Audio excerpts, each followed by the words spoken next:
típicamente tecnocientífica, cuyos empleados probablemente son mucho menos que los hoy desempleados en la compañía de luz, pero con una calificación desde un punto de vista tecnocientífico altísima. Seguramente Microsoft no contrata a nadie que tenga por lo menos un entrenamiento postdoctoral en matemáticas, en informática, en física o en alguna disciplina científica,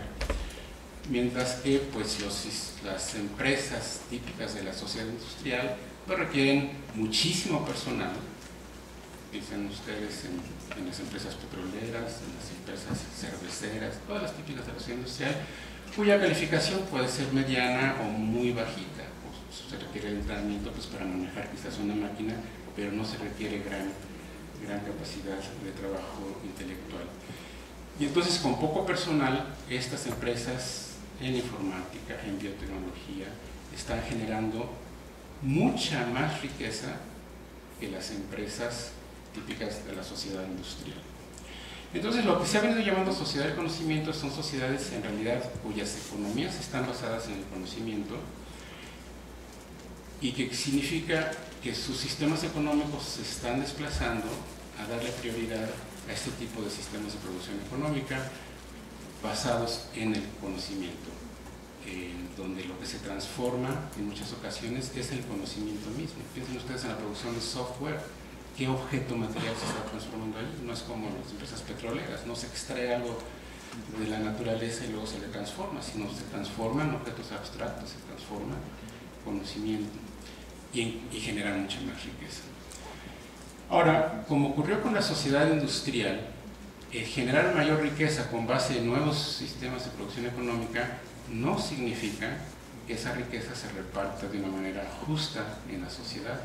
ni que sea aprovechada socialmente, sino que nos lleva a lo que nos está llevando. Aquí en México también tengamos al hombre más rico del mundo, o bueno, que está cerca del otro, y en cambio que tengamos a la gran mayoría de la población en una situación de miseria. De manera que ese concepto de sociedad del conocimiento que recalca solo la idea de que lo que hay que hacer es hacer unas transformaciones en los sistemas de producción económica, yo creo que no es adecuado, no es suficiente cuando pensamos en qué significaría para países como nuestro, como México, en general como América Latina, una transición hacia una sociedad del conocimiento. Yo creo que por lo menos hay que ponerle 3 apellidos a ese modelo de sociedad del conocimiento, y que quiere decir que sea justo, que la sociedad sea justa, que sea plural y que sea democrática. Que sea justa significa una sociedad es justa si todos sus miembros, en la historia de la filosofía hay muchos conceptos de justicia social, pero yo creo que para nuestros fines podemos hablar de justicia social en una tradición que habla de que una sociedad es justa si todos sus miembros pueden satisfacer sus necesidades básicas y desarrollar sus capacidades, es decir, desarrollar también sus planes de vida mediante formas que cada quien decida de acuerdo a su cultura. Esta es la parte de la pluralidad, tomar conciencia que vivimos en un país multicultural y que no es lo mismo un plan de vida satisfactorio para alguien que vive en la Ciudad de México, desde la clase media de la Ciudad de México, que para un indígena en la selva de Chiapas. Entonces, que las necesidades básicas las defina cada quien. Las necesidades básicas humanas, pues todos sabemos, pues, son biológicas, la necesidad de alimentación, de nutrición, de abrigo, de salud, pero ¿qué significa eso? Varía de cultura en cultura. Entonces, cada quien tiene el derecho de definir cuáles son sus necesidades básicas y sobre todo también de decidir si los medios que se proponen para satisfacerlas son aceptables de acuerdo con su cultura o no. Y esa es la gran diferencia entre diseñar políticas y diseñar casas habitación en una oficina en la Ciudad de México, cuando la casa habitación se va a construir en la selva de Chiapas, a que participen quienes van a vivir en esas viviendas, en el diseño de las viviendas y en la aceptación de esas políticas. Y el último elemento entonces es este que acabo de decir, la participación, que sea democrática, habla de una democracia no formal como la que nos quieren hacer creer que tenemos, sino una democracia participativa en la que efectivamente haya la participación en la toma de decisiones, en la evaluación de políticas, en su diseño y en su aplicación. Entonces yo creo que este es el concepto de sociedad del conocimiento que debería guiarnos, una sociedad que sea justa, democrática y plural, pero donde todos sus miembros tengan la capacidad, en primer lugar, de apropiarse del conocimiento disponible y generado en cualquier parte del mundo. Esto incluye el conocimiento científico y tecnológico, pero incluye también a toda clase de conocimientos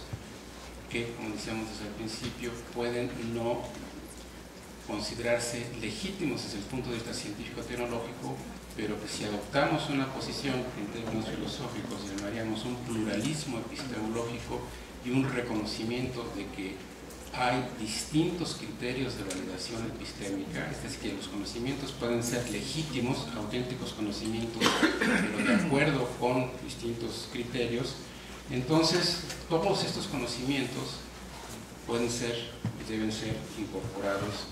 por los miembros de una sociedad de conocimiento, y el problema es que tengan la capacidad de aprovechar todos esos distintos conocimientos. Pero debe haber algo más, y es que frente a problemas específicos se tenga la capacidad no solo de apropiarse del conocimiento que ya existe, de cualquier tipo que sea útil y pertinente para comprender y para proponer respuestas a ese problema, sino que tenga la capacidad también de generar nuevo conocimiento que sea necesario, que no exista previamente, sino que sea necesario nuevamente para comprender y para poder proponer soluciones a problemas específicos. Entonces, este es el contexto en el que yo quisiera plantear el problema de la interdisciplinaridad y la transdisciplinaridad. Porque yo creo que el desafío que tenemos hoy en día es cómo pensamos un tránsito hacia una sociedad de conocimiento en México y en América Latina, y que esto significa precisamente lo que acaba de mencionar. Cómo desarrollar las capacidades para una apropiación crítica del conocimiento que ya existe, para una capacidad de usar ese conocimiento, pero también para promover y generar las capacidades de producir nuevos conocimientos frente a problemas específicos. Problemas como los que ya señalaba Enrique Leff, problemas ambientales, problemas de salud, problemas de educación, muchos problemas que justamente, es en lo que voy a insistir también, hoy en día no pueden ser ni abordados ni resueltos exclusivamente desde el punto de vista de una sola disciplina, sino que se requiere concurso no solo de muchas disciplinas, sino justamente de muchos otros saberes que no son disciplinarios, y de ahí el término de transdisciplina, que van más allá de las disciplinas, pero el gran desafío es cómo se pueden conformar sistemas que son los que podríamos llamar sistemas de innovación. El concepto de innovación es otro concepto delicado, también se utiliza generalmente en términos empresariales, economicistas, como la incorporación de conocimiento para transformar objetos, artefactos, servicios, procesos o sistemas que se colocan luego exitosamente en el mercado. Esa es la visión empresarial, pero yo creo que también podemos entrar al debate de los conceptos y decir, este concepto está bien, pero necesitamos ampliarlo y pensar más bien en sistemas de innovación, que sean sistemas sociales que constituyen un problema particular y que son capaces de apropiarse del conocimiento que ya existe y de generar nuevo conocimiento y de actuar sobre todo para la resolución de los problemas. Y cuando enfrentamos eso, cuando enfrentamos un problema de contaminación, no solo la global, sino a niveles locales, de un lago en particular, de un río, de una determinada zona, cuando se enfrenta el problema de la restauración ecológica de un ecosistema, cuando pensamos en el problema de cómo transformar los sistemas educativos en México,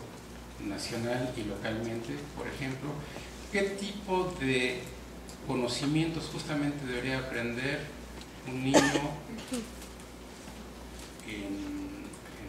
otra vez en la selva de Chiapas, un niño indígena en el Estado de México, o un niño indígena en una zona urbana, o un niño que nació en una zona urbana y se está siendo educado en una zona urbana. o en México, o en Monterrey, o en Chihuahua.